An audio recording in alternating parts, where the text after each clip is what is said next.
We're meeting on Thursday, July 9th, 2026. We're in the Nauset Meeting Room of Town Hall. On the top of our agenda is the webinar link if you'd like to join us by Zoom, or the phone number and the webinar ID to call in. Welcome, everybody. I'll call us to order. I'll start on this side in terms of welcoming fellow committee members, Bob Mullen, Lynn Bruneau, John Smith, myself, your chair, Kevin Galligan, Judith Bruce, and Ginny Farber. And George Missouri is with us. And welcome to members in the audience, including Select Board member, past Wastewater Management Advisory Committee member, Mary? Right. All right, so. Mine is. What's that? Oh, online, thank you. We have Mike Giggy, and Brian, welcome. We'll get to you next item after we go through public comment. So welcome, everyone. And also, just a quick note, we never do call these out or don't do it often enough, but Mia Baumgarten is working behind the scenes in terms of our video technology and all things related to Zoom to make our meetings go smoothly. And Mia, thank you for that. So anyone here for public comment?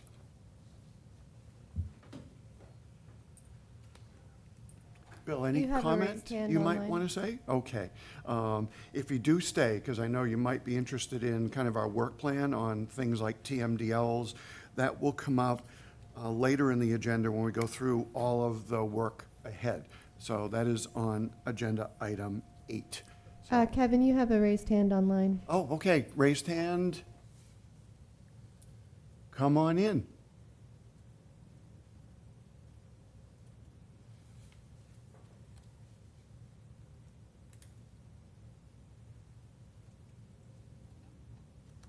We can see you. Kind of. There we go, coming off mute. Welcome. Good morning, everyone. I just wanted to ask whether any comments that I want to provide on the Mill Pond study can be delayed until that discussion rather than in the public comment section. Certainly, Charlie, thank you. Yeah, we'll get to that. Item 6 on the agenda. All right, any other public comment? Not seeing any, so we'll close public comment. And George, you want to maybe tee up, because you've invited Brian. Brian, welcome, and I'll let George kind of introduce you. Yeah, it's a brief introduction. You know, the town has had, Orleans has had some interest in the Falmouth study that has started on urine diversion toilets through the test center at the county level.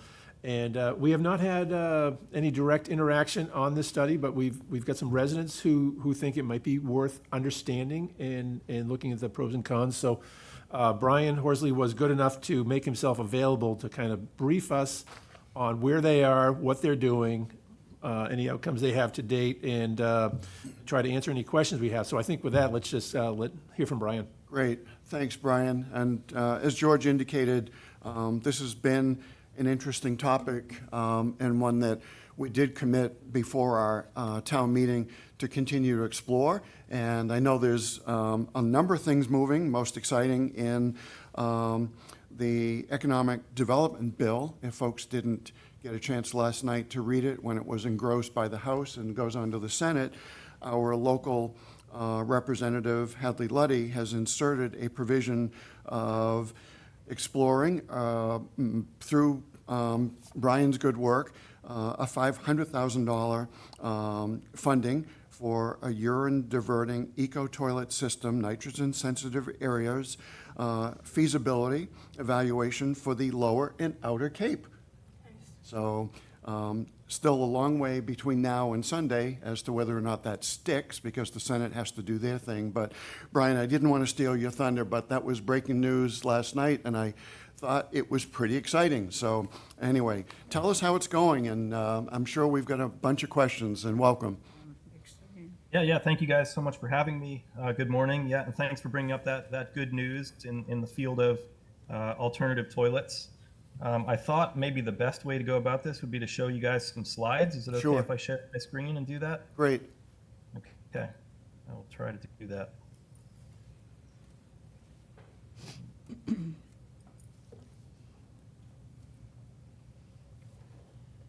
All right, can you see my slides there now? We can. All right, let's see. I'm Yeah, I trying to make don't- it bigger.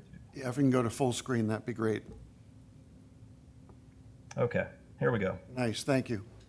Yeah, so I thought I'd start just an introduction. Again, my name is Brian Horsley. I'm a project assistant at the Massachusetts Alternative Septic System Test Center. This is an aerial view of the test center. I'm not sure if you've been there, but we do offer site tours. It's actually a pretty interesting place. We're a division of the Barnstable County Department of Health and Environment, and our main focus is on basically providing a testing facility for innovative alternative septic systems. Primarily nitrogen removing septic systems. We do have some phosphorus removing systems. And then my focus at the test center has really evolved into this field of alternative toilets. And I'll go through some slides and explain why I think that makes sense.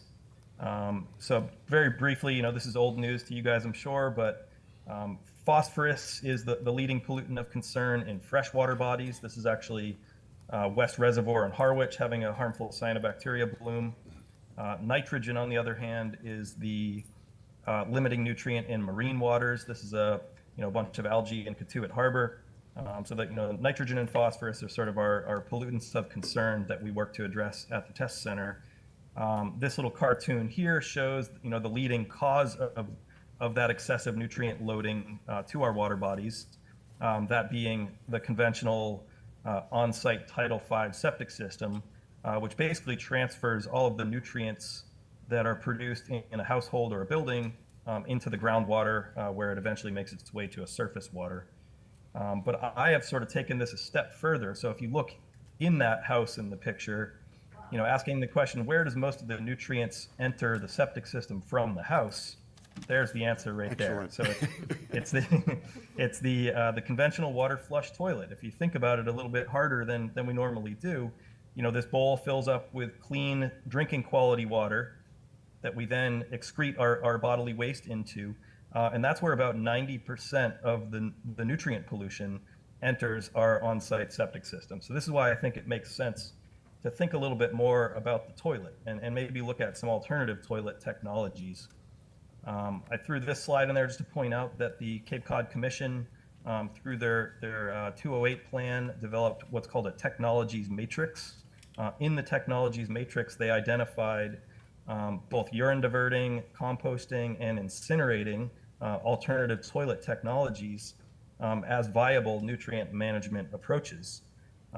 This plan is pretty old at this point. I forget exactly how old it is, but it's more than 10 years old now, and not much work has really been done at looking into those alternative technologies. So again, that's really what I'm focusing on at the test center. About 3 years ago now, a group of folks from the town of Falmouth came to the test center from the similar body that you guys are, the Water Quality Management Committee, they call it, in the town of Falmouth. They came over and they said that they're hearing a lot of interest among town meeting voters in this concept of urine diverting alternative toilets. And so they basically asked us at the test center if we would look into this and see if this might be a viable approach, sort of an alternative tool that the town could use to try to meet their TMDLs for nitrogen pollution reduction.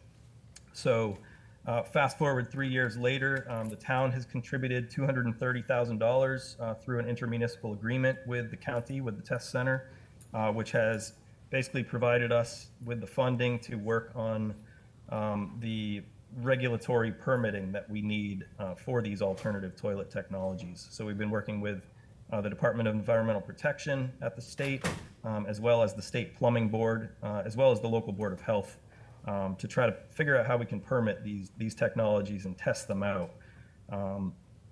Later, we actually received a grant from the Department of Environmental Protection, the amount of about $417,000 through the DEP's 319 program. So we're actively working on a project in the town of Falmouth now. The map to the left shows the 4 targeted watersheds. This is Wacoit Bay, Great Pond, Green Pond, and Bournes Pond watersheds. You can see it accounts for more than half of the town of Falmouth, a bit of Mashpee and Sandwich. And the goal with this is to install 25 alternative toilet systems, mostly in residential homes, and to monitor them for a couple of years to see, if they're actually removing the amount of nutrients that we think they can. So currently we are in the phase of assessing the locations that have signed up as interested in installing systems. We have a list of about 170 households that expressed interest, and we're going through those one by one and trying to find the 25 best sites to actually install systems. So, I threw some of the questions in here. The goal of that project is to see, do the systems work well? Are the homeowners happy with them? How much nitrogen and phosphorus are they actually removing? And then the ultimate goal being, will the DEP, allow these to be used toward meeting TMDLs? So the goal is to collect data to see how well they work and to make a pitch to the DEP to formally allow them as nutrient management tools. So just to give you guys an idea of what these systems look like, there are a variety of alternative toilets available. Some are permitted for use now. Other ones we're working with the plumbing board to get permitted. But what you see in front of you here are a variety of waterless urine diverting toilets. The simplest on the right being a waterless urinal. Those are already around some places. The other ones are what we call divided bowl toilets, where basically the front of the toilet is a urinal, and the back of the toilet can either go to a composting chamber or to a regular flush to a septic system. These are water flushed urine diverting toilets, so kind of similar, except that in this case, you're diverting the urine in the front of the bowl and basically flushing other material out the back in a more standard method. Exciting news, the one on the far right is I'm actually still under a non-disclosure agreement on it, so I can't tell you the name of the manufacturer, but there is a major American toilet manufacturer that has developed a prototype urine diverting toilet, and they're actually expecting to publicly announce it, I believe, in September. Nice. At this point. So that to me says a lot that there's a major manufacturer that's developing one of these toilets. They seem to think there's a growing market there, which I think is great. This is just sort of a standard plumbing system for a urine diverting toilet. So that basically the concept is we're source separating the bulk load of nutrients at the toilet bowl, and then that urine is being captured in a sealed holding tank, which can either be located in the basement of the home, or it could be outside underground, just like a standard, tight tank, essentially. But the concept is divert the urine at the source. Urine, I didn't mention, it's about 80% of the nitrogen load in domestic wastewater. I mentioned the full toilet waste, including basically the feces and the urine, is about 90%, but the urine alone is about 80% of the nitrogen load. So that's why we think this makes sense to divert up front. And then the question is, what do we do with the urine after we capture it? Well, there's a group in Vermont called the Rich Earth Institute, and they've been actively managing a urine diversion program at the community scale. They have a few hundred people that are diverting urine. They're then processing the urine and actually in some cases selling it to local farmers to be used as fertilizer, which is, to me, it's kind of neat. If you think about where the nutrients in our bodily excreta come from, it actually all originated as fertilizer. So it's, the fertilizer that was used to grow the food that we consume, and then we're excreting the leftover nutrients into the wastewater. In this case, if we're capturing the urine, we can sort of close the loop, and we often refer to that as circular sanitation. So basically keeping the nutrients as beneficial fertilizers as opposed to having them as detrimental pollutants. So this is actually a treatment train that was developed by the Rich Earth Institute. They have a for-profit spin-off called Brightwater Tools. And so this is the process that they've developed to convert human urine, into a safe fertilizer product. So they're basically using sort of a three-step process where they're concentrating by freezing out the water, so they can actually reduce the volume of the urine and increase the concentration of nutrients by 10 times using their freeze concentrator. They then pasteurize the material to kill off any potential pathogens, and then they can filter it through a carbon filter to remove any pharmaceuticals or other micropollutants like that. They're not the only show in town either. There's actually a couple of organizations in Europe. This one called Sanitation 360 has developed their own process for making fertilizer. I won't go into it in too much detail, but exciting advancement in Sweden. This is actually a soccer stadium, or football as they call it over there. And they've installed urine diverting urinals in this football stadium where they're actually capturing enough nitrogen to, I believe, fertilize 3 soccer fields on an annual basis. That's great. So they're really, making it happen there. This is another European organization called Vuna Nexus, and they've developed a third treatment train to make fertilizer out of urine. And they end up with this end product called Orin, which is fully approved in Switzerland, Liechtenstein, and Austria. So they're actually making a finished fertilizer product and applying it on turf grass, I believe, for the most part.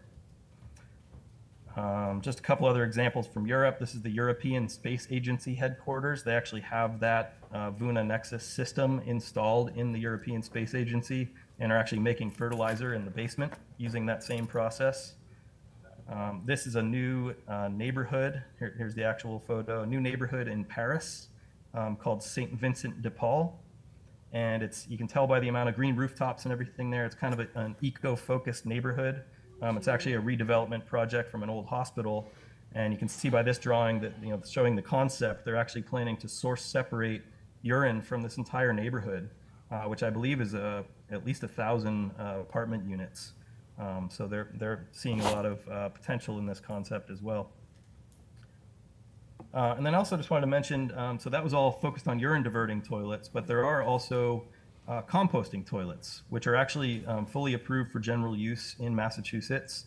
I reference a video on this slide here. There's a great video called How Composting Toilets Could Save Cape Cod, and it focuses on these homes actually that are pictured below. These are 2 bathrooms in homes in the village of Cotuit in Barnstable, and both of them have these Phoenix composting units that they installed because they wanted to protect water quality. So I think, to me, composting toilets are kind of the gold standard because they're completely waterless, and so there's essentially zero pollution from the toilet to the ground. All of the material is captured in a composting chamber, processed through a thermophilic process that kills off pathogens, and then that material can then be, land applied as like a mulch or a soil amendment. And I won't go into too much detail. There's a handful of different types of composting toilet technologies on the market. And then this is my last slide here, where I just attempt to sort of summarize. Oops, I went too far. Where I attempt to kind of summarize the potential performance of these different systems. Based on some of the research that we've done at the test center, we found that an average residential household emits about 17.5 kilograms of nitrogen per year. A conventional Title V septic system will remove about 25% of that nitrogen, which means that they're then disposing about 13 kilograms to the groundwater. So that's sort of the problem that we have. The bulk load of the nutrients are going to the groundwater. If deploying a urine separation system, we would expect about an 80% reduction in that nitrogen, reducing from 13 kilograms to 2.6 kilograms at that site. And if using a comprehensive composting toilet system, where all the toilets go to the composting unit, we could expect to reduce the nitrogen load by 90% and only emit 1.3 kilograms to groundwater, which would basically just be the gray water fraction of the household. So these are estimates, and this is really what the goal of our project in Falmouth is focused on, is real world testing of these numbers. So I think with that, I'm happy to take any questions that you might have. Brian, thank you so much. And I know, especially with this group, there will be some questions. So glad you have some time to hear them. So who wants to be first? Lynn. I'd be happy to start, Brian. Lynn Bruneau, former chair of the Finance Committee, therefore some of my questions come from that direction. Talk to us maybe about economics and economics of scale. I'm interested in the cost of either setup with an understanding too that a household would still need to for a urine diversion would still need to maintain this septic system, but also the economics of scale for things like if there were a need to have a collection, and I'll call it a neighborhood collection system, the urine truck, I'll call it that, just to help clarify, and apologies if I'm not using the right vocabulary. But what would be the startup costs to begin to get this engine going, to start these things and those types of things, if you would? Yeah, no, very important question. Economics, I think, is one of the biggest drivers in making this make sense. At the test center, we often, we talk about, basically the three leading tools for reducing nitrogen. One is expanding sewer networks, I think, which we all agree is the most expensive. $100,000 a parcel is a rough number we often throw around. Innovative alternative septic systems are maybe average 50,000 per parcel. And then, these alternative toilet systems are current estimates. We're working with plumbers as we go around and assess these homes that we're looking to install. Estimates range between 7,000 and 15,000 per home. Of course, it depends how many bathrooms you're hooking up and where your storage tank is going. But those are the numbers we have now. That's one of the goals of this project, is to confirm, how much does this actually cost to install? And then on the other end, on the management side, for this project, with the grant funds that we have, we at the test center will be managing the collection of the urine. So we'll actually be driving around and pumping out these storage tanks with a vacuum truck. The longer term goal is not for us to be managing all these systems. We're sort of trying to facilitate this project, but I see this as a business opportunity. And we've talked with a few existing septage haulers who say that they're able and willing to expand their services, potentially to have a dedicated urine hauling truck, because if the material is being recycled, you really don't want to mix it with septage or anything like that. There is also a for-profit company called Wasted, and they have recently moved from Vermont down to, I believe they're in the Worcester area now, and so they are sort of a small startup business that's looking at supporting this concept. Great. And I would think as this expands on the Cape, I think if this Falmouth project goes well. There's a project in development on Martha's Vineyard right now. The Lagoon Pond Association is looking into urine diversion, and I think if we start to get more systems, I think it's going to become a potential business opportunity for some folks.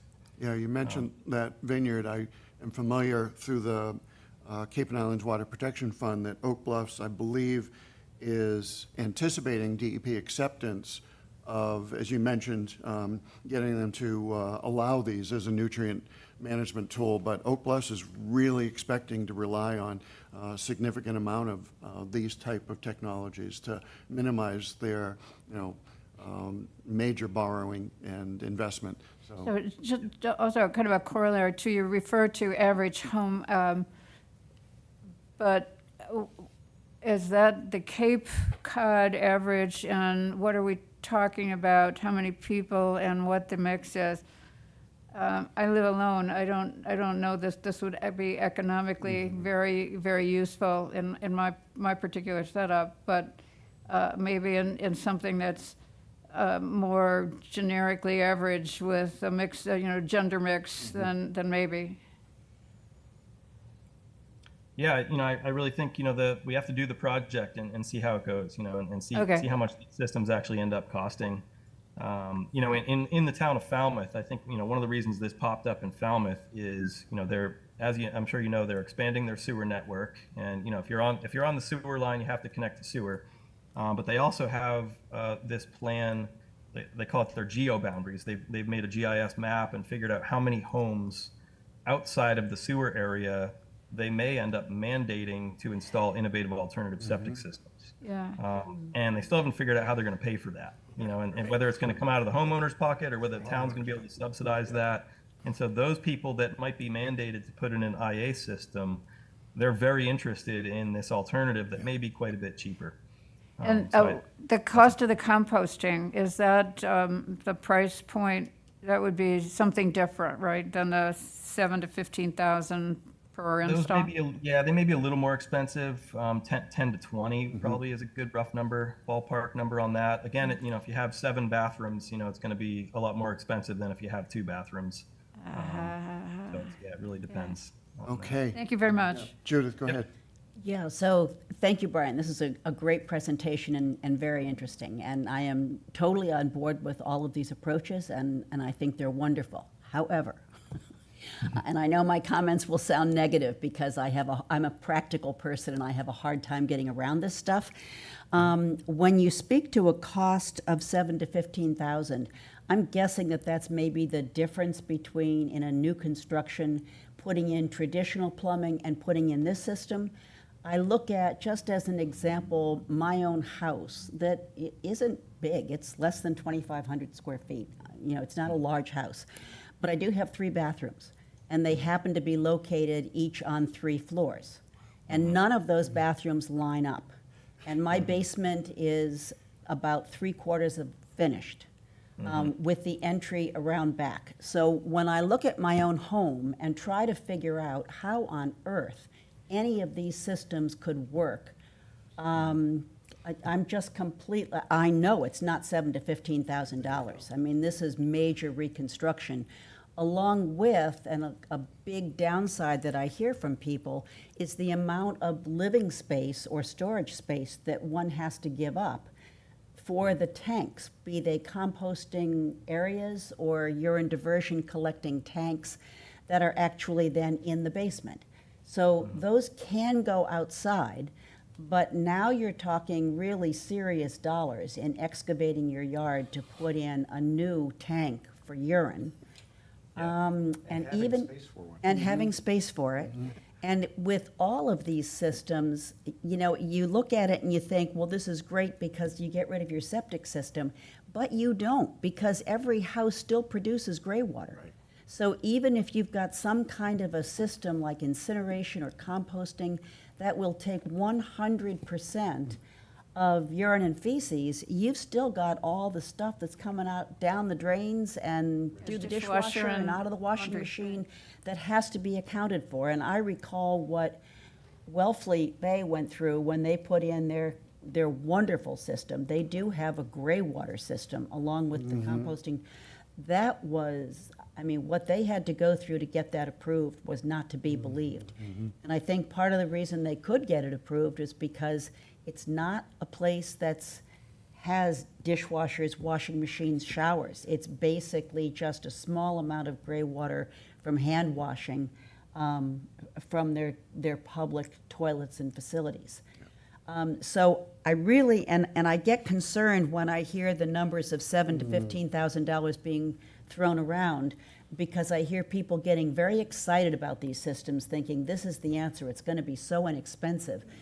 I think in some instances, $100,000 a lot is easily where we go with this, and not to get into a complete debate, but I would argue that the most expensive approach is gravity sewers. And I think it does depend entirely on density, but it is to this day the only way for an area that requires 100% of nutrient removal from septic systems.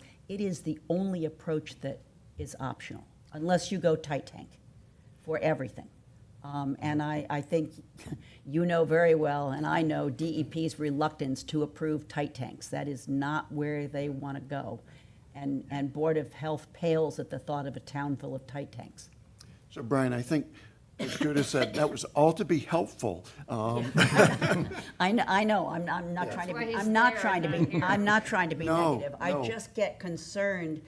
I don't want to be the cold water over the enthusiasm for this, because I think it's something we absolutely need to be approaching. But I think we need to approach it realistically and with clear vision. And I hope that when the properties in Falmouth are selected, that not only do we look at a mix of who's living there in terms of year-round versus part-time people, but that we also look at building type. Yeah. And some of the more difficult, that when you say we're going to select the best properties, by all means, but please don't select only those properties that are single-story over an unfinished basement in an area very accessible. I mean, we really need to get realistic dollars out of this.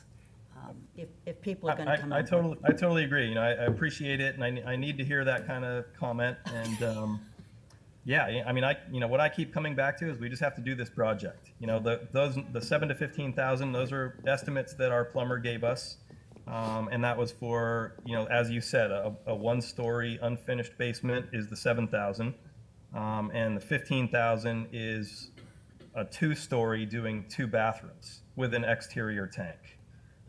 Probably so- lined up bathrooms. I'm not sure on that. No, I think those were not quite perfectly We're- lined up.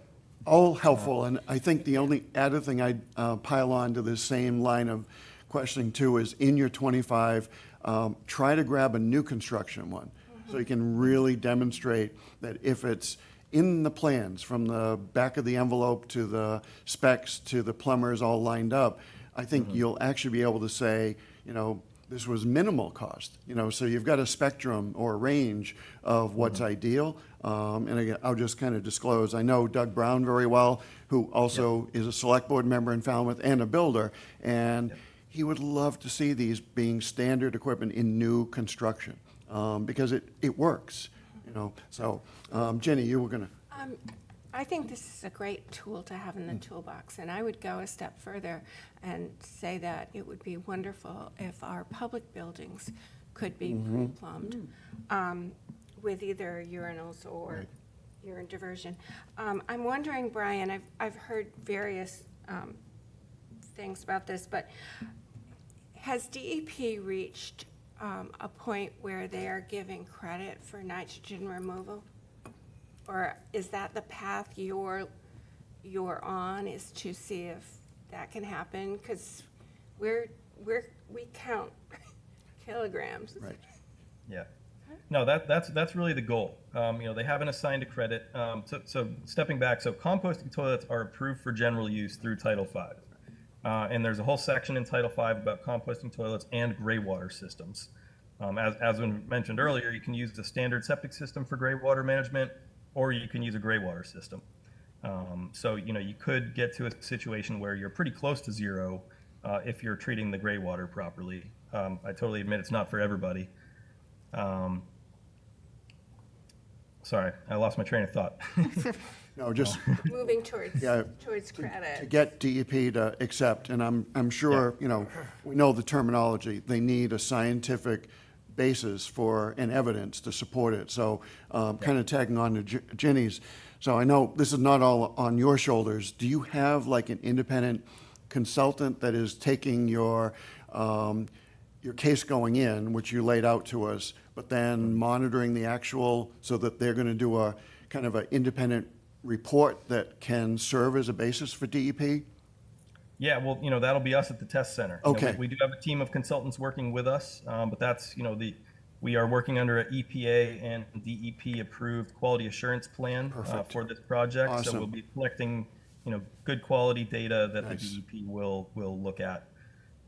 And so, yeah, that's, the ultimate goal is both for composting and urine diverting toilets to try to get toward a formal credit toward TMDLs using those systems. That would be great. That really would be great, yeah. Again, as you mentioned, this has already been in, what, a 2-year planning horizon and 2 more years to come? Three. Yeah, 3, So yeah. just for anyone listening in the public, these things do take time, but when you look at how many years have we been, I don't want to use a negative term, but it's ruining our environment. We've been at it for about 100 years, right?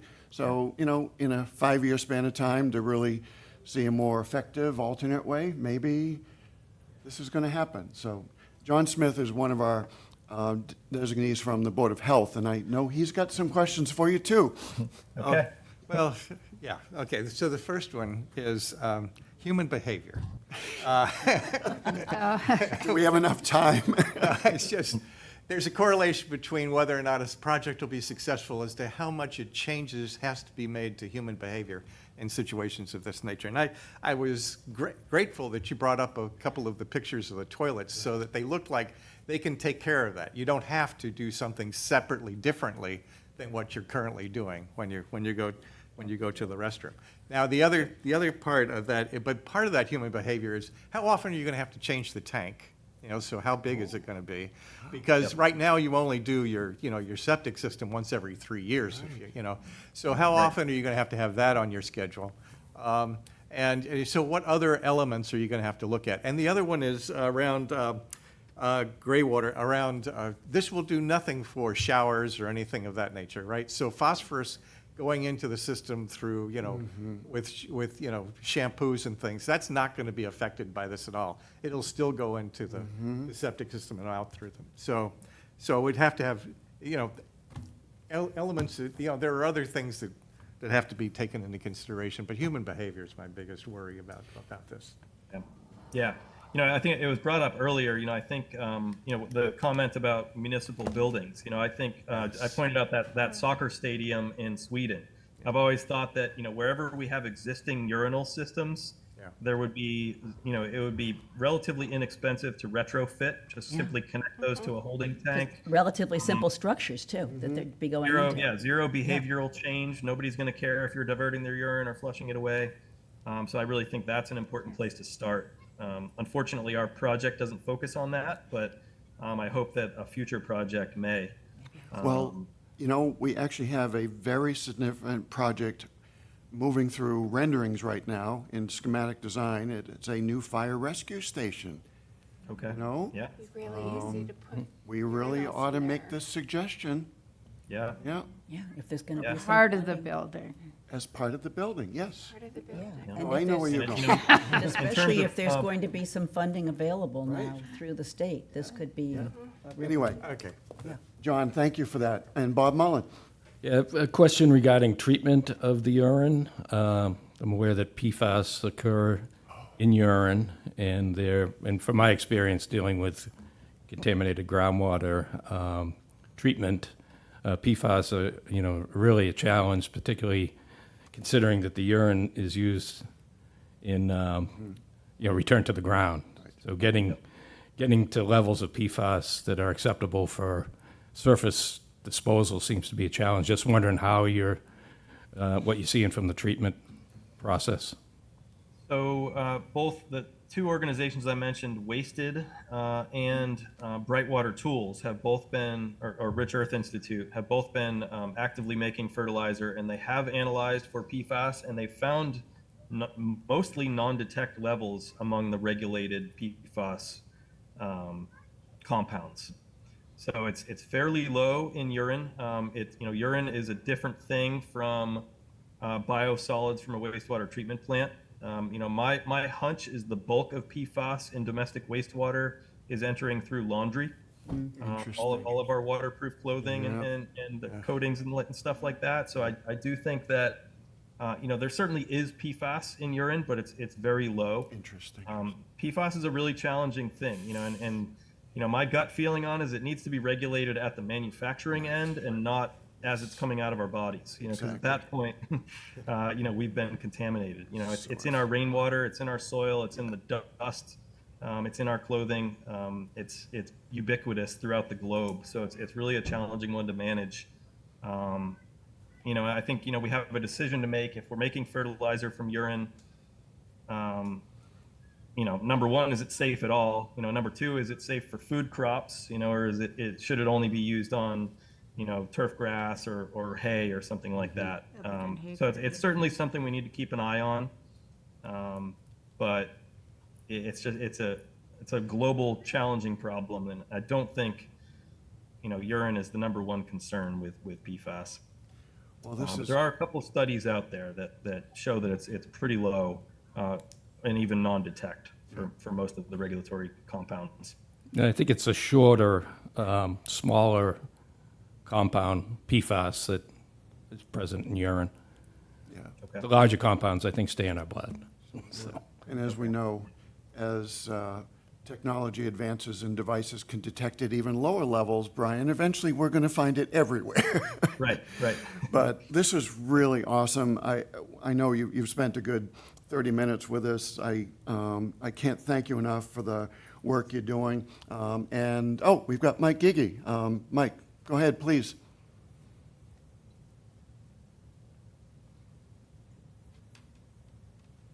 Okay, can you hear me? Yes, please. Hi, Brian. Mike Giggy at Wright Pierce. This group that you're speaking with today has undertaken a study of nitrogen management alternatives in the sub-watershed for Mill Pond. And I personally prepared an analysis of urine diversion systems to kind of put them in perspective of all the nitrogen removal tools in Ginny's toolbox. So a couple of interesting things. We too looked at 80% of the milestone, that 80% of the nitrogen is in urine. But hearing from John Smith about human behavior, we also said, well, just a minute now. Is a typical house going to be 100% effective of capturing the urine? Right. And we looked at maybe only 80% of the urine would be captured based on the homeowner's personal behavior, and maybe in those houses that have guests and haven't been informed and don't have the same environmental outlook, it might be less. So we ended up with looking at not 80%, but more like 50 to 60% of the urine would be captured as a kind of a straightforward approach. Two, if you compute nitrogen credits under the watershed permitting program, and this town is one of 4 that participate in the Pleasant Bay Alliance's watershed permit. The accounting system for those credits is that used by the Mass Estuaries Project. 26.25 milligrams per liter is what you capture if you sewer that project. So we used that accounting system and came up with only a 2 to 3 kilogram per year removal that's creditable if you take the 80% and the less than 100% utilization. So I was sort of stunned at the first slide you showed that you had a per home of 13, was it, kilograms per year? It's 17 and a half. That's 17. actually, I got that number from the Schubel Pond Project. I don't know if you're familiar with that. Where we have 3 years of data, monthly sampling at 14 homes. And that was the average number that we came up with from that. And we've reviewed that data, in fact, shared it with this group. And what this group has come to understand is that there's 2 accounting systems. There's the MEP numbers, 35 milligrams per liter out of the house, 26 hitting the groundwater. And then there's real life. Right, 100 milligrams per liter. Yeah. Right. So, but I guess if you're going to get a credit in today's world from Mass DEP to its TMDLs, it's going to be based on the MEP accounting. Right. So take that into account. 2, doesn't mean it's going to always be that way. And you're talking to the guy who's leading the charge, I think, to try to get those 2 accounting systems to come together. Great. One other thing that I'm aware of, I've reviewed some of the Norwegian and Swedish literature on urine diversion. And one of the environmental drawbacks, it is fairly small, I think, but the odor that's released from the vent of that urine storage tank is not pleasant at all. And that can be handled in different ways, but what you're smelling is ammonia gas. Yep. And the longer you store the urine, the more gas gets given off. And where does it go? Can you take credit for that in a watershed permit? Probably not, because the science shows that with the next rainstorm or snowstorm, that ammonia is going to come back into, in our case, folks, Mill Pond. Yep. So there's another reason that you got to kind of crank in a real life debit to the system. So, and back to Judith's comment, if you start with 80% of the nitrogen in the urine and you can only get 75% of that through the human behavior factor, and you lose and some of the nitrogen stays in the environment through off gases from the storage tank, you're down to the point where you might not be able to, if you had all of the homes in the watershed with this system, and your TMDL is getting rid of more than 50% of the septic nitrogen, you can't get there.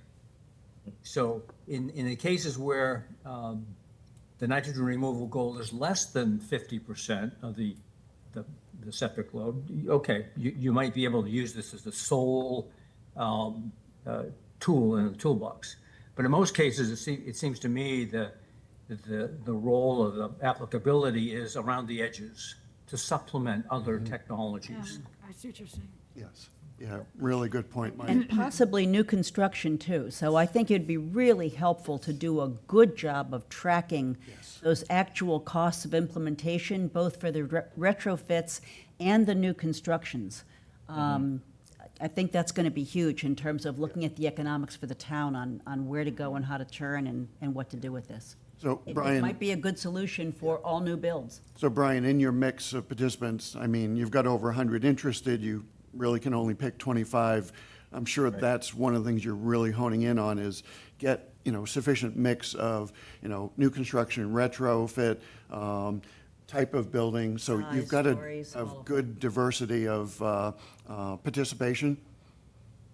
Yeah, I mean, the trick is, so our grant provides a reimbursement up to $8,250 per participant. So it comes down to willingness to pay. There we go. And so, yeah, if we have, some bigger homes with more bathrooms, it's up to whether those people are willing to kick in the remainder of the cost. Interesting. So actually, that's a really good point I was not aware of. So Going to be screening out. people are going to be screened out by their need to kick in to participate. Interesting. Yeah. Yeah. Yeah. Well, there are limits to things, but, great work you're doing. I do want to try to move on. We've got a huge agenda, but we've got a couple hands more up.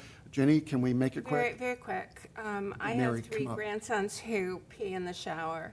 So I'm wondering, not to put too fine a point on it, but what I'm wondering is there a reporting system, a journaling system that might be put in place to track human behavior In this pilot. in this pilot program? What you're putting down your sink, what you're putting down, So someone logging. yeah, somehow a log. Would they do it? Maybe Would they would. do Yeah, we thought about that. I think, it gets into privacy concerns a little bit, I think. We often joke about having a clipboard in our bathroom at the test center, Nice. We're not planning to do that. I think one maybe important point to mention, in terms of the accounting approaches, is, there's kind of two ways to look at the performance of urine diversion. One being what's left over at the D box. So we'll be sampling either septic tank effluent or distribution box water, basically to see what's left over at the site after urine diversion. And then the other approach is to measure the urine that's removed. So as we go around and pump out these tanks, we'll measure the content multiplied by the volume. We'll be able to give you the exact load that was removed in urine, and that'll account for any ammonia off-gassing that's happening. And so I think, with that said, there's sort of two ways to look at it. One is like site scale nutrient accounting, which is akin to IA system, basically. You're seeing if you can get below 10 milligram per liter multiplied by their water usage and see what the load is there. The other approach, though, which is interesting in some ways, because if you have a seven bathroom house, but you only convert one toilet, or you put a urinal in the garage or something, obviously your load is, you're not going to reduce your load as much as an IA system would, but you can still contribute toward removing nitrogen from the watershed that you're in based on what you remove from the site. And the way that we've talked about this with DEP is it's actually very, very much like fertilizer reduction, like a town fertilizer bylaw, where basically your town can take credit for reducing nitrogen because you're no longer allowing fertilizer application. And so you're basically saying we've reduced fertilizer application by X kilograms per year, therefore we can claim that in our TMDL. We could do the same thing with diverted urine and say within this whole watershed, we diverted X kilograms using urine It's an diversion. interesting approach. It is an interesting approach. Yeah. And Select Board Member Mary Wright.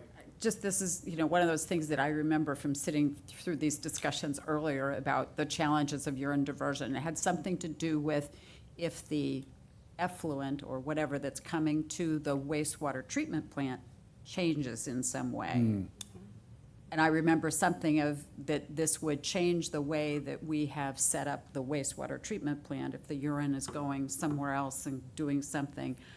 That's one of those things that just stuck in my head, and I may be making this up. No, it's a good question. No, that's something we've talked about actually, both, the impacts both to a wastewater treatment plant as well to an on-site septic system. And I know I'm all, flowers and rainbows about this subject, I'm excited about it, I'm supportive of it. But there is, there's a carbon to nitrogen ratio that's important in wastewater treatment. And generally we're lacking carbon. So actually by lowering the nitrogen content, it actually improves the carbon to nitrogen ratio for denitrification to occur, both in a wastewater treatment plant, in an IA system, and a conventional Title V system. Yeah. Okay. And again, Tim Harrison, our engineer from AECOM, is on listening, and I think he might want to chime in terms of how wide the design standards are in terms of expecting effluent. And, I think, Tim, any thoughts you have on this in terms of, first of all, are there any concerns that you might want to share with Brian? Given, his work in Falmouth, they have existing plant in satellites and things like that. So is this going to change or upset the design of plants in such a way that they will have to be modified because of this? I think the first thing that you need to look at is how broadly this is being applied. Right. If it's a couple homes, it won't make a difference. Right. But if all of a sudden you have giant swaths of properties changing over, sure, the nutrients that the bugs require to grow and thrive and do their job is going to be changing. I think that the different technologies that the treatment plants use probably have different sensitivities as well. So it's definitely something to consider, especially as you get more and more homes to sign up for this. Right. You'll want to definitely review the kind of operating band for the technology being used at that particular location. Yeah, really good point. So Domino effect of everything. Right, thank you. awesome. Well, Brian, again, thank you so much for not only being with us in this update, but all the good work you're doing. I just look at you, and you're just another version of George Hoyfelder to me. You're just carrying on his work, and I'm sure he would be proud. Yeah, he's still there every day, so That's we're still great. working together on a regular basis. Well, yeah, tell him Kevin says hello. will do. Awesome. Will do. All right. I'm looking at Elaine Baird from the Finance Committee. Please encourage your members to at least, if they could, watch this video. I know there's one or two members that are excited, and we are as well. But you should have the whole town watching this. this is, This is so brilliant. It is. In like 25 minutes to have it all condensed. like exactly, that. yeah. It just, Yeah. So if folks didn't pick that up, Elaine was just saying, the town should, watch this because a lot of information was condensed in about 45 minutes, and really a good learning. And again, that's the beauty of the county, working for us regionally, doing some testing of things. They're fortunate because they have a certain product that keeps coming from the base. So, it makes it easy to deploy some testing. Really great. George. Brian, if you would just send the slides that you showed, if you don't mind sharing those, I'd like to put them on our website so others can look at them. Thanks. Absolutely, will do. All right. Stay cool out there, Brian. Have a good one. Yeah, I'm breaking a sweat here. Yeah. You can tell. Thank you, guys. Yeah, Thanks for the opportunity. All right, appreciate it. All right, thanks so much. The next item we have is the annual, fiscal year annual committee reorg. I'll just touch base. Have we all been designated? Yep.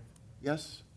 Okay, so that means we can reorg, which I think the process is, do we have a nomination for chair?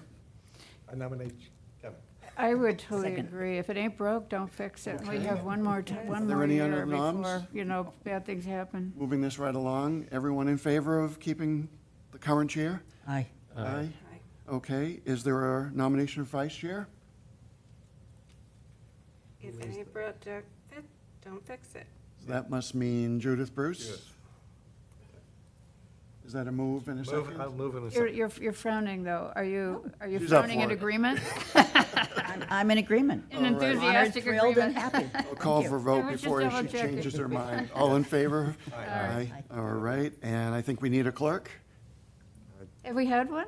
And he's pointing. Oh. No, it's her. Are you willing, Jenny? Yes, All right, It's a Jenny is heavy clerk. lift. Is there a motion? Motion. And a second? Second by Second. Bob. All in favor? Aye. Aye. All right, I think we've done our reorg. All right, good. Thanks, George, you got that one? Update on Phase 2. I see John in the crowd, and Tim, you normally have a quick little slide update. If you have that, fine. If not, we'll just go with the, Soldier along? yeah, soldier on. John, how's it going? Good. How are you guys doing today? Good. Approximately about 90 applications in for Phase 2 connections. There's probably high 20s, around 30 or so connected. Nice. Things are moving to go along pretty good. That's great. We're kind of, the summertime, it's a little slower, but I still receive the applications in with anticipation that the fall is going to be quite busy. Like seeing those dots. Tim's seeing, at least through the AECom data, 35 out of 374 connected, so 9%. Woo-hoo! Doing good. Chugging right along. Good, yeah. One thing while you're here, only because it kind of leans to the next one, Phase 3. I was at the Historic Commission meeting, and not only those members who are in the South Orleans area, how are you handling questions when people are asking, am I in the Phase 3 service area? Do we have a map posted somewhere yet? I know Lynn's looked at website stuff lately, but where are you referring to people to answer that question? Am I going to be asked to connect in Phase 3? There are the maps online. Okay. I'll look them up on GIS too. Okay, yeah. The Access GIS. Okay. You might want to do a poster in town hall or something, just Phase like 3. we did, just like we did. I for do have the Phase one, it was put aside, but I have to put that one back out on the tripod out front. Great, yeah. Somebody used the Yeah, tripod at one point. Interestingly, I haven't heard questions. Yeah, two Are members, you getting a lot of questions, John? For For Phase 3? am I in the, very general ones. Okay. Not as many as I thought at was. this point, maybe everyone in that area had already asked and basically knew whether they were or they weren't, but. two members on Historic Commission in South There's not as Orleans? many as I thought, and Did not know. I got a lot of those last year, so I think most people that they're either aware or already have their And answers. they're in that area? And I think the Board of Health Chair knows letters will be going out soon. They will be going To out. let them know, so, yeah. So, Yeah. people are anxious, we've kind of moved the bend in terms of, Phase 1 and 2. I think people are now really anticipating Paperwork's contributing. going smoothly. I'm receiving quite a bit of as-built, which is the final step. Awesome. I mean, I know everyone wants connections, but Right. mine is to complete it, and I'm Right. receiving quite a bit of as-built, so. Great. Property owners are moving as they should. Do we still have a large poster of all of the phases? That's what, I'll put that out in front of the health this afternoon. It's Yeah. just, somebody had used the tripod. and That's then a, I'll put that's that. a 16-phase plan map. Right. Not the actual final area. sewer areas. Yeah. Right. So as we do the sewer areas, we make a separate map. Right, People no, have- I get that, but I meant that general plan. Absolutely. We were going to redo the general plan since we were going to combine, Fix 1 and 2. Right. you know, And 3 and 4 is 3 and 4. changed a little bit. Right. So, Okay. Because we have an adaptive plan, right? I need to have adaptive. John, thanks so much. Tim, anything else to add? Your map's awesome. Posters. Erase. No, it's even though we are in the summer season at this point, it's encouraging that there's been 6 new properties connected since the last update, which is what I highlight in the list in the red dots. But you can really see how it's not just pockets. It's really everywhere throughout the service area that's moving forward. Nice. All right, thanks for that update, you guys. Anything on Phase 3, Tim, you want to give us an update on? Sure. Yeah. I updated these, so I'll just highlight things that have changed since our last discussion. Basically, what we've done on a grand scale here, notice to proceed has been issued. So we are officially within the Phase 3 construction period. Yeah, just that So for those keeping track at home, the construction period started on July 7th. So we're all on the clock now. Not too much to update here. We are nearing the end of those about 270 sketches. Once those are done, we can put together the mailing and have those sent out. So that would be good to be able to get out early summer period. And, you know, Tim, we did just have our, so people hear what those sketches really mean, that's the notification letter of where the at least proposed sewer service connection location or the tap is proposed to be for customers or property owners to take a look at and see if we want to adjust those. that's exactly right. Yeah, so it comes with a cover letter. It's kind of like the congratulations, you're in the phase 3 service area. And then an explanation of what the map is, and I think you described it well. It's basically where, you know, through the design process, we've placed those connection points. But it is an opportunity for individual property owners to influence where those property connections actually get put. Nobody knows the property better than the owner. Right. And we want to maintain that flexibility to accommodate those requests. It's much easier to get those requests as early as possible, so that's why we have that deadline in place. Great, So that thanks. we can communicate to the contractor and they can plan accordingly. But yeah, we did have our pre-construction meeting with Robert Biauer. And it looks like the information that I'm showing on here does line up with how they see the project as well. Nice. Is it the same guys or somebody else? We're seeing Different. some different people, Face. but they're all ready to go, and it was a really good meeting. Covered an awful lot of ground in a short period of time. So, Yep. Jenny, Quick question. If we have July 7th, construction begins, what is the anticipated substantial completion? Is that January 7th of 2028? Final completion, I think, is January 4th, if I remember correctly. January, okay, but And 2020, that's for all work. for There's a 2028 or 2029?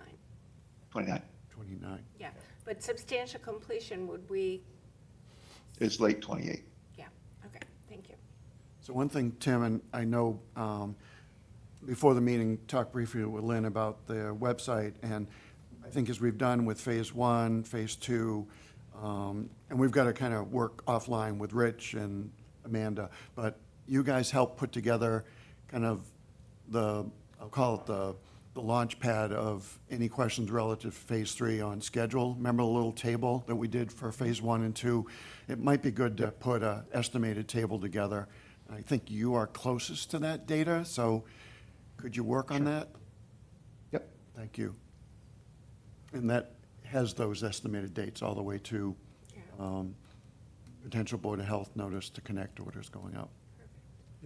Will there be a set of meetings similar to phase 1 and 2 where you have meetings with business Especially owners? 2, not 1, but go ahead. You know, but a series of meetings, you know, you had every other week, you know, there were periodic meetings to make sure everybody understood where construction was going to be on specific weeks. So they had some idea of what businesses and what areas of the area were going to be under construction. Yeah, so we do have regular progress meetings with the contractor. That was one of the things that we talked to them about at the pre-construction meeting was, you know, kind of our expectations, the town's expectations for making sure that we have that kind of both the long-term view of where they're going to be and when, but also that more detailed view that we were able to communicate out in both list and graphical format that gets posted on the website as those schedules are updated. Great. Yeah, and Yes, again, those progress meetings are going to continue. right. And the kind of the team effort that we've got is Mike Solitro has been kind of the key communication lead for business relationships, so including outreach to the chamber, any affected businesses that want to be like very much in the know, like even having, instant, direct feeds text-wise. So we did that in East Orleans. I will share what we did hear from the contractor on the pre-construction, so it should not be a surprise to anyone. Because of the alignment of the work on Route 28, there are going to be closures, entire closures of Route 28 for periods of time. It's deep construction and it's in the center. So there will not be the ability to divert traffic on one lane or the other. So that's going to require an awful lot of outreach, communication, visual messaging boards. We actually talked about that at the pre-construction meeting. The road has to be open at night Yeah, it'll all be open at night. Correct. The state, And, so- and no summer work. So that's one requirement that we have that other Cape communities don't seem to have. If you've ever been to a certain Harwich or Yarmouth. But, all right, so more to come. Anything else, Tim, on phase 3? Nope. All right, thanks. We're getting it going. Yeah, awesome. All right, so what a number of people here are interested in is the Mill Pond Study final report. That's for, I will- Tim's got some slides set up, kind of walk us through this. Sure. So unfortunately, we do not have the final report for you today. We are continuing to finalize the evaluation of those shortlisted alternatives and updating the sewer estimate that we've all discussed in the past. We are making forward progress on it. We did recently have a discussion with DEP to talk about permitting and funding, and I wanted to use a couple minutes today to share some of the really interesting feedback that we got from them. One of the things that we've encountered as we've been trying to wrap this up is that we're getting some feedback that the PRB cost estimates and unit costs that we had developed previously that we were planning to use and update for this aren't really good representations of the current state of the PRB industry. So we're actually working to bring a local PRB expert onto the team so that we can get his expertise and make sure that we're coming up with good costs to represent the PRB. But we are targeting a draft report to you about a month from now. So, Tim, just a glimpse of the updated cost directionally? Which way are we thinking? Is there any other? What way do costs always go? I know, but I'm really hopeful that, are there some areas where costs may be coming down, or is this? I don't have an update for you Okay. on that right now. Okay. Didn't want to put you on the spot, but I'm always hopeful. All right, so our Yep. August meeting will be when we have the draft report. So I know Bill Yeah. Brotherton is with us, and I think Charlie Carlson may still be online. So I think you guys will need to sit tight for another month if you can. Bill's laughing, I'm sorry. Did I just hear something about $100,000 in funding from the state for Mill Pond? I did mention that last meeting, and if folks had not heard, and again, we've got two jam-packed bills. One is the economic development bill that was passed the House last night, but the other one is the environmental bond bill that does have in it $100,000 to help advance Mill Pond efforts. So again, thanks to Representative Hadley Luddy. Again, we don't know if all of that's finalized because these bills still have to go through other. So that's not for a specific proposal, a specific thing. It's just that there may be money available? 100,000 dedicated to Mill Pond implementation. Okay. Yeah, yeah, she. I somehow missed that yeah. last month, sorry. No, she got it. It was great. But again, we haven't seen it signed by the governor yet. Still a few more bridges to cross, but hopefully, fingers crossed, that'll be a really big help for the town. And again, with input like that from the state, that also means that others are interested in our work. So we're more than happy to share. So good stuff. All right, so, Charlie or Bill, I know you've spent your time with us. Any comments you might want to share in advance, or you're happy to stay tuned until August 13th? Yeah, I'm happy. Okay, all right. Charlie, I know you wanted to chime in. Any thoughts you have at this point? Because we don't have a lot of meat to chew on, but you're here, so happy to hear any comments. I appreciate the invitation to comment, but yeah, in the absence of more information, I'm happy to stand by. Okay. So August 13th. Next one, item is 7, wastewater infrastructure, property owner guidebook. And I'm looking at Lynn Bruneau. Rich isn't here. Rich should be here on this one, but Jenny, you're here. The Board of Water and Sewer Commissioners. And Lynn is water and sewer. That's true, yes. Yeah, but Well, Lynn. what I wasn't sure about is what the intent was for the agenda item, but I went through line by line, and I sent to Kevin and Rich and Mr. Meservey and to Mr. Harrison a page and a half of notes with one showstopper. On page 38 of the document, the bullet point in the middle of the page says, referring to the betterment assessment, that says the assessment covers only collection system costs. And that's not what the bylaw says. Exactly. So that's what's gone out. What I wasn't sure about is the intent and the timing, because this has not yet, is it correct that this has not yet gone out for phase 2 property No, owners? it's gone out to phase 2. Pardon? It's gone out to phase 2. It has gone out It went out in a September. year ago, pick a number. 2 years ago. So, yeah, and it's very focused in some parts about, with maps and things, of phases 1 and 2. So about my 3. notes say that, and the question is, what do we want to do, when, how soon, to make some changes to that, to have it not be so only phases 1 and phase 2 centric. And if we wanted to still continue the phase 1 and phase 2 information as historic, tuck it in the back perhaps, and then have it, the front of the document focus on phase 3. And where are we on betterments?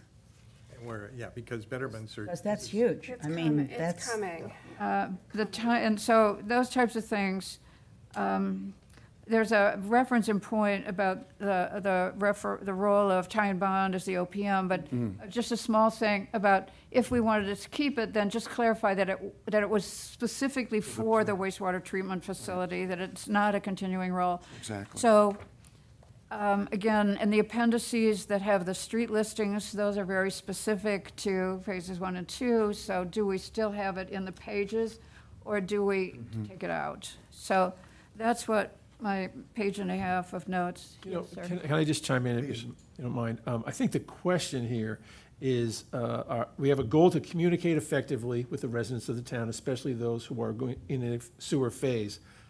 Does this help them, or, you know, to what extent is it still valuable? Right. Valuable. We have a sewer assessment bylaw, 4 pages, 4 pages. Congratulations, folks.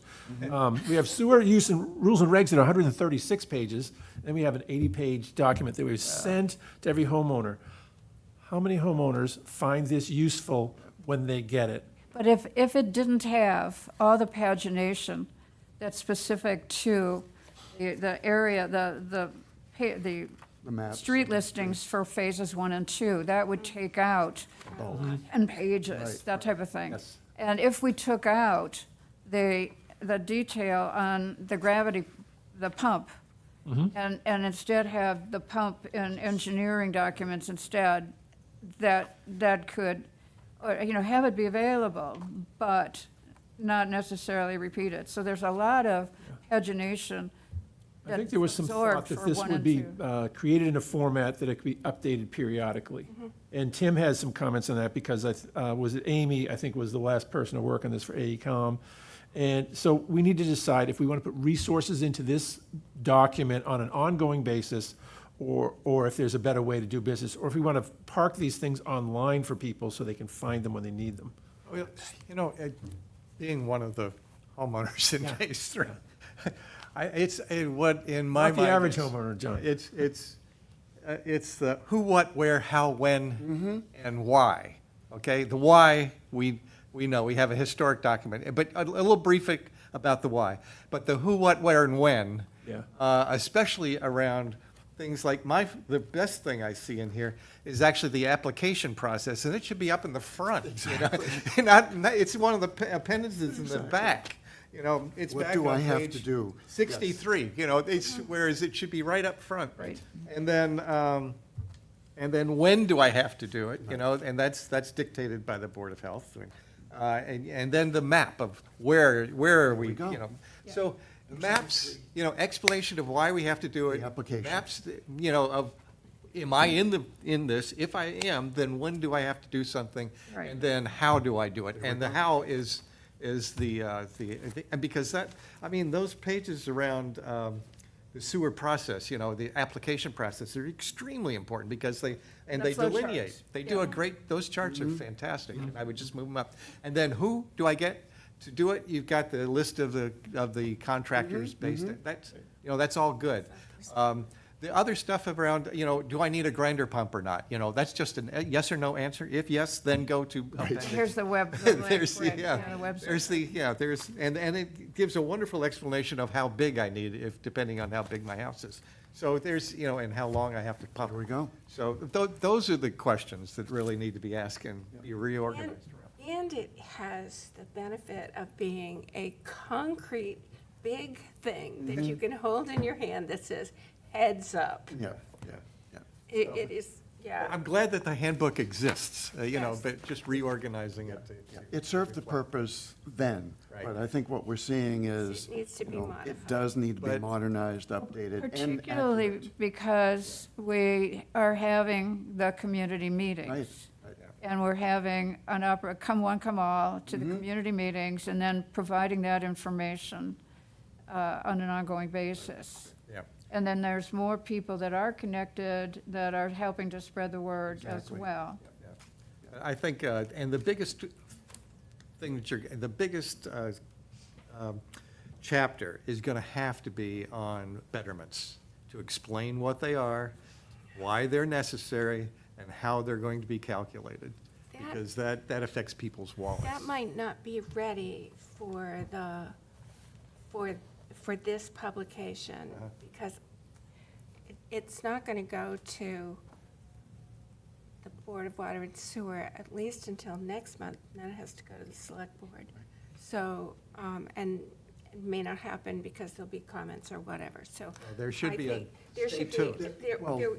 there will be communication, but it might framework not of get concept. to then. Right. Well, And I'll just share with folks, all the way back to when Rich brought on, or the town brought on, the water and wastewater consultant, Dan Pelletier.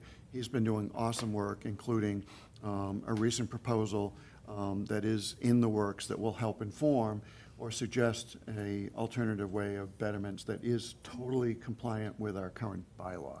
So it has, I think, made some really good forward movement, so that, John, to your point, we may not be able to say exactly what the betterment amount is, because people are going to want to know the dollars, but we can say, at least it's going to be resolved by this date, and at least lay out some expectations, so. And after, by the way, after 2 phases, there should be at least something in here to give a ballpark estimate about how much things cost, really, Well- you know, as far as putting in, you know, if I'm going to trench 300,000 feet, you know, how much. a lot. But the FAQs do give. Do, Yeah. The FAQs do provide those with the caveats. Yeah. with the caveats, yeah. John, you going to add on Phase 3 handbook?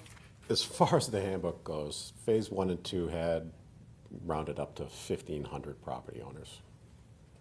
You want to ask those 1,500 where their property guidebook is? I know where Exactly. mine is. It's a great resource, but essentially, a property owner wants to know when and who. They don't, the application process, I still have a sticking point with some of that. They need to hire an engineer and a contractor. I don't take applications from a property owner, so where it says applicant, it's not the property owner.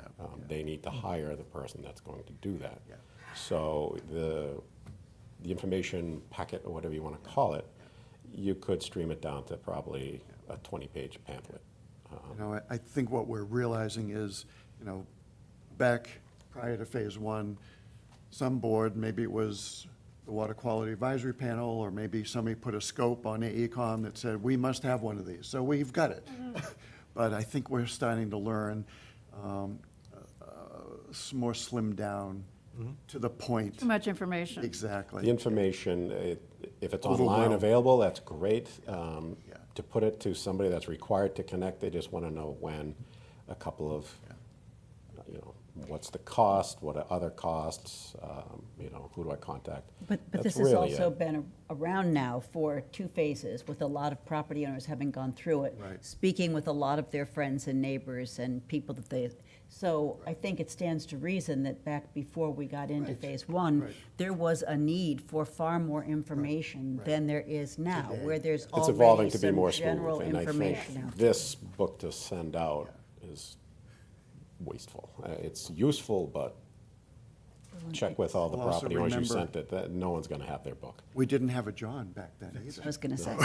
We didn't have a phone number to call. I'm cheaper than the guidebook. You are cheaper than a handbook? I don't know You can about also that. put a complete handbook online. Yeah, that's what And then Lynn's point have is. a very slimmed-down version of who, what, when, where, Just the how, basic. what- Topical.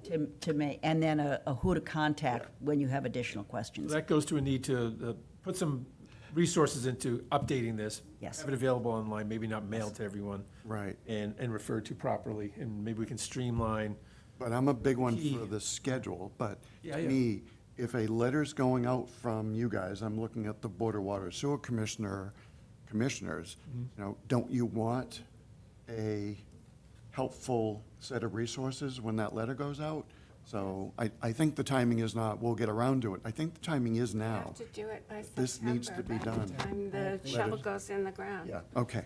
So that is a good action item. I wish Rich was here because he really is integral to helping recommend these changes, but I know, Lynn, you sent them to him. Did you get any feedback or?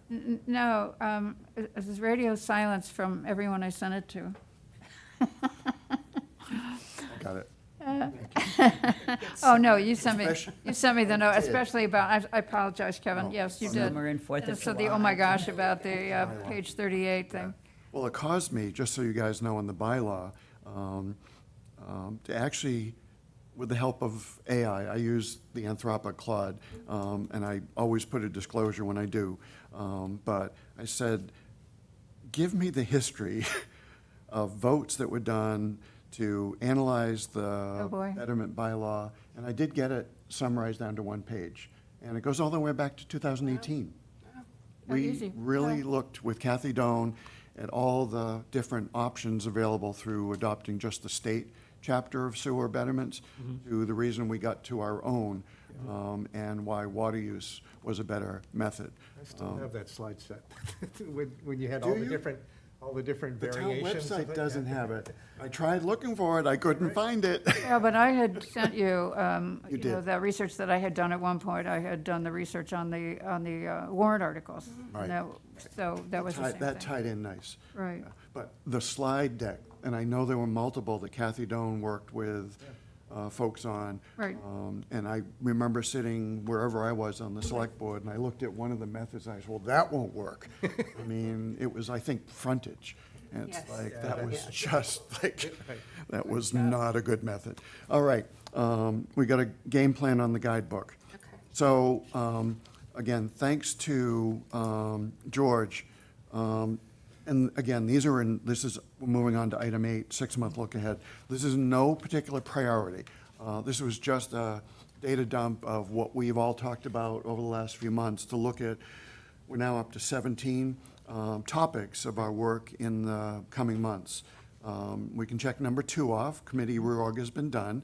We've gotten a little update on the urine diversion, but I think that does play into, you know, a number of efforts that are also on the list in terms of alternatives. The one thing that we do know people are most interested in is number 15, the plan to get together with DEP, item 14 and 15, in terms of what would be the approach and how could there be funding for a TMDL? Because we know it's not now, but it's probably in the next 4 to 5 years that we really need to have that pathway established so people can understand how we're getting the TMDL done. Has to be done with Eastham because we share the resource, and yet also I would love to see that DEP comes in with funding for that too.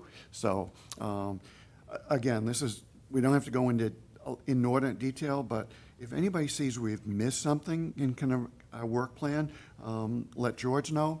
But I think we've got a good handle on what's The only one other thing that I would just call out specifically is just the communication strategies Right. in general.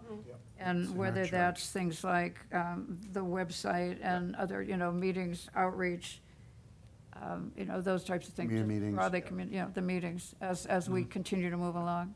George, could you add that as a, Yeah, I think that's an ongoing. it's right in our charge. periodic check, yeah. But really good. And when you look at this, if anybody wonders what we have to do, Elaine, I'm looking at you, we have 18 items that we're working on.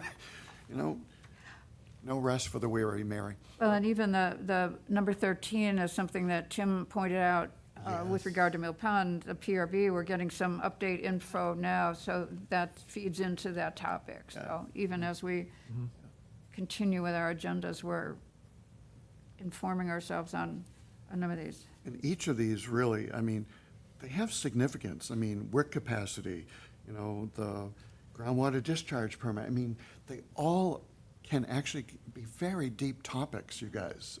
So Mike, we need you to stay with us as well as Tim. No retirement. No retirement for you guys. All right. So that's the work plan. Looking ahead, I think we've got meeting minutes from the 25th of June? Yeah, so we had a little bit of a timing glitch.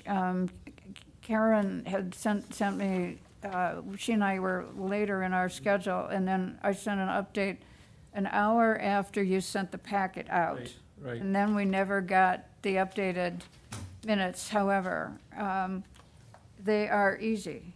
Go ahead, Lynn. So I've got, Update on phase 2, it was just commenting that the map that Tim had showed the concept of the clusters.